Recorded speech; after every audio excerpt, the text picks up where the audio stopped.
natin kuya tayo, niya. Wala pa pagkakakilala dito sa...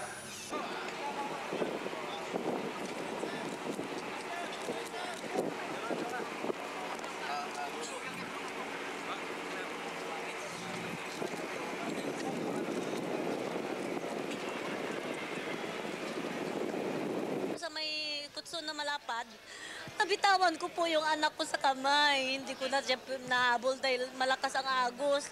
Hindi naman po ako marunong lumangoy. Yung panganay ko po, hindi ko po alam kung saan napunta. Basta narinig ko siya, mama, mama, mama. Wala rin po. Parehas po.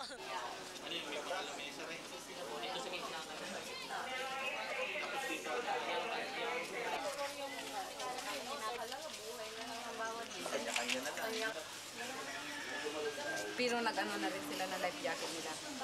Tapos? Nung kwanho, nakasakay na kami sa bangka. Meron kaming nadaanan na patay na, pero marami kaming naririnig na sumisigaw pa. Ngayon, nung bata, dalawa, nakakip-kip na ganyan. Yung hinigap din namin yon, dalawa, yung kapatid niya, nakakip, yung nandito ngayon. Yung dalaginding at saka yung bata. Ito, yan o, nakaganyan sila, nakalitaw.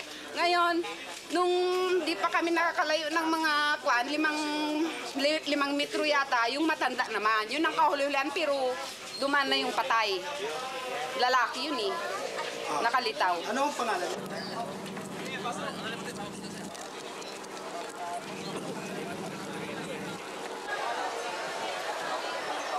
Wala na.